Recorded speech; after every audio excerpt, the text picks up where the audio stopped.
நம்ம சொல்லக்கூடிய விஷயத்தை திரிச்சு மக்களை வந்து சும்மா உணர்ச்சிகளை தூண்டி விடுறது. பாருங்க, சஹாபாக்களை எப்படி அவமரியாதை பண்ணிட்டாங்க. நம்ம யாரையுமே மதிக்கிறதோ அவமரியாதை பண்ணுறதோ இந்த விஷயத்தில் கிடையாது. நீதி நேர்மை அப்படிங்கும்போது எல்லாமே கவனத்தில் கொள்ளப்படும். ஆட்சி அதிகாரத்தில் இவர் கையில் எடுத்ததால் செயல்பட்டதால் நம்ம இவர்களையும் சேர்த்து தான் பார்க்கணும். ஏன்னா கர்பலாங்கும் போது 20 வருடம் இவருடைய ஆட்சி காலம் வருது. அந்த அடிப்படையில் அபூபக்கர் ரசூலுல்லாஹ்வுடைய ஆட்சியை பற்றி பேசணும், அபூபக்கர் ரலியல்லாஹு ஆட்சியை பற்றி பேச போகிறோம், உமர் ரலியல்லாஹு ஆட்சியை பற்றி பேச போகிறோம், உஸ்மான் ரலியல்லாஹு ஆட்சியை பற்றி பேச போகிறோம், அலி ரலியல்லாஹு ஆட்சியை பற்றி பேச போகிறோம்.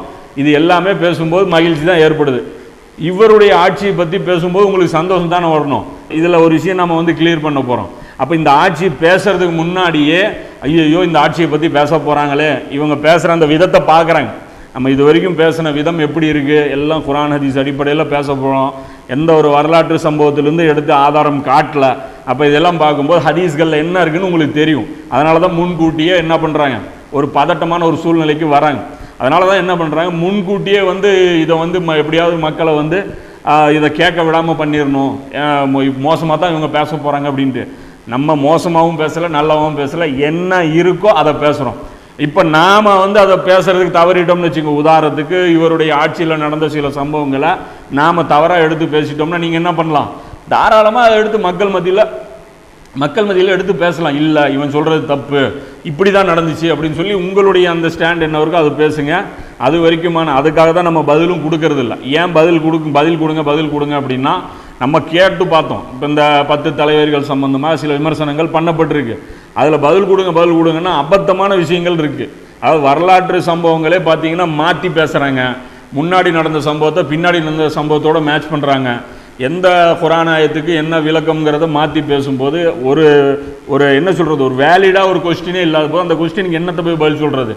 வெளிப்படையாக எல்லாருமே ஒத்துக்கிட்ட விஷயங்களே மாற்றி பேசும்போது அப்போ அதில் பதில் சொல்கிறதுக்கு ஒன்றும் இல்லை. அப்படிங்கும்போது அதை வந்து நிறுத்தி வச்சுருக்கோம். இப்போ இன்னும் சொல்ல போனால் இது ஃபுல்லாக இந்த தொடர் முடிகிற வரைக்கும் நாம் வந்து பதில் வந்து சொல்ல மாட்டோம். தொடர் முடிஞ்சதுக்கப்புறம் வைக்கக்கூடிய எல்லா விமர்சனங்களுக்கும் இன்ஷா அல்லாஹ் நம்ம வந்து பதில் சொல்லுவோங்கிறத இந்த இடத்துல தெரிஞ்சுக்கிறோம். பதில் சொல்லாமல் இருக்கிறதுக்கு காரணம் வந்து ஏதோ தலைக்கணும் அப்படி இப்படின்லாம் கிடையாது. நம்ம அந்த மாதிரி தலைக்கணம் இருக்கிறதுக்கு நம்மகிட்ட என்ன இருக்குங்கிற தலைக்கணம் இருக்கிறதுக்கு நமக்கும் கல்விக்கும் சம்மந்தமே கிடையாது, நமக்கும் அறிவுக்கும் சம்மந்தமே கிடையாது. நமக்கு தெரிஞ்ச விஷயங்களை நாம் எடுத்து மக்கள் மத்தியில் வைக்கிறோம், அவ்வளோதான். நம்ம ஆலிமுன்னு கிளைம் பண்ணிக்கல, நம்மக்கிட்ட தான் கல்வி கற்றுக்கணும், நான் தான் வந்து இஸ்லாத்துக்கே அத்தாரிட்டி அப்படிங்கிறதெல்லாம் நம்ம சொல்லிக்கவே இல்லை. என்னுடைய ஒரு தரப்பையும் கேளுங்கள் அப்படிங்கிறோம். நான் சொல்கிறதையும் கேளுங்கிறோம். நான் சொல்கிறதே கேளுங்கன்னு நான் சொல்லவே இல்லை. நான் சொல்கிறது மட்டும்தான் கேட்கணும் அப்படின்னு நம்ம சொல்லவே இல்லை.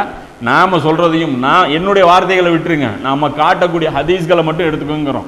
அப்போ இதிலே கூடுதலாக இன்னொரு விஷயமும் சொல்லிக்கிறோம். என்ன அப்படின்னா, சஹாபாக்கள் சம்பந்தப்பட்ட அந்த பிரச்சனையான காலகட்டங்கள் வருது இல்லை, அதில் ஒரு செய்தி கூட வரலாற்று செய்தியும் நம்ம காட்ட மாட்டோம். அதே மாதிரி ஒரு செய்தி கூட பலவீனமான ஹதீஸை நம்ம காட்ட மாட்டோம். ஏன்னா பலவீனமான ஹதீஸ்கள் சில விஷயங்களில் நம்ம குறிப்பிடுறோம், இது பலவீனமான ஹதீஸ் தான், ஆனாலும் இந்த விஷயத்தில் அதை ஏற்கலாம் அப்படின்னு சொல்லி முன்னறிவிப்புகள் சார்ந்த விஷயத்திலும் நடந்து முடிஞ்ச முன்னறிவிப்புகள் சார்ந்த விஷயத்திலும் வேறு சில விஷயங்களிலும் நம்ம சுட்டி காட்டியிருப்போம். ஆனால் சரி தவறு அப்படிங்கிற அந்த பிரித்து பார்க்கக்கூடிய அந்த நேரத்தில் இப்போ சஹாபாக்களுடைய செயல்களில் எந்த இடத்துல சரியாக நடந்தது எந்த இடத்துல தவறாக நடந்ததுங்கும் போது அவர்களுடைய அந்த தவறுகளை சுட்டி காட்டும் பட்சத்தில் அந்த நேரத்தில் சரியான செய்திகளை மட்டும்தான் நாம் சொல்லுவோம். எந்த இடத்துலையும் பலவீனமான ஹதீஸும் வராது, வரலாற்று சம்பவங்களும் வராது. இதுங்கிறத இந்த கேரண்டி வந்து நம்ம சொல்கிறோம். அதில் ஹதீஸுக்கு விமர்சனமே இல்லாத நாசிருத்தீன் அல்பானியாக இருக்கட்டும், ஷோயப் அர்னோத்தா இருக்கட்டும், இந்த மாதிரியான பெரிய பெரிய உலமாக்கள் சனதை சரி காண்ட அந்த செய்திகளை மட்டுமே தான் முஆவியா ரலியல்லாஹு விஷயத்தில் வந்து உஸ்மான் ரலியல்லாஹுடைய அந்த குழப்பங்கள் விஷயத்திலிருந்தும் நாம் வந்து எடுப்போம். அதே அபூபக்கர் உமர் ரலியல்லாஹு இவர்களுடைய விஷயத்தை பொறுத்த வரைக்கும் நாம் என்ன பண்ணுவோம், வரலாற்று சம்பவங்களிலிருந்தும் சில விஷயங்கள் எடுத்து காட்டுவோம். அதுவும் எல்லாரும் ஏற்றுக்கிட்ட விஷயமா இருக்குமே தவிர கான்ட்ரோவர்ஷியல் விஷயமா இருக்கும்போது கண்டிப்பாக அதை வரலாற்றிலிருந்து நம்ம காட்டவே மாட்டோங்கிறத சொல்லிக்கிறோம். அப்போ அபூபக்கர் ரலியல்லாஹுடைய அந்த வாழ்க்கையை பொறுத்த வரைக்கும் பார்த்தீங்கன்னா ஹதீஸ்களில் ஒரு சில விஷயங்கள் கிடைக்குது, எல்லாமே பிட்டாக அப்படி தான் கிடைக்குதே தவிர ஒரு சம்பவம் வந்து ஒரு கோர்வையாக முழுமையாக அது வந்து கிடைக்கிறது இல்லை. ஸோ அந்த அடிப்படையில் சில இடங்களில் மட்டும் என்ன பண்ண போகிறோம், வரலாற்று செய்திகளிலிருந்தும் நம்ம வந்து காட்ட போகிறோம். ஆனால் எப்படிப்பட்டதாக இருக்கும்னா ஒரு விமர்சனமாக இருக்காது, அது ஒரு பிக்சர் புரிய வைக்கிறதுக்காக இருக்குமே தவிர அந்த இடத்துல ஒரு கான்ட்ரவர்சியலாக எதுவுமே இருக்காது.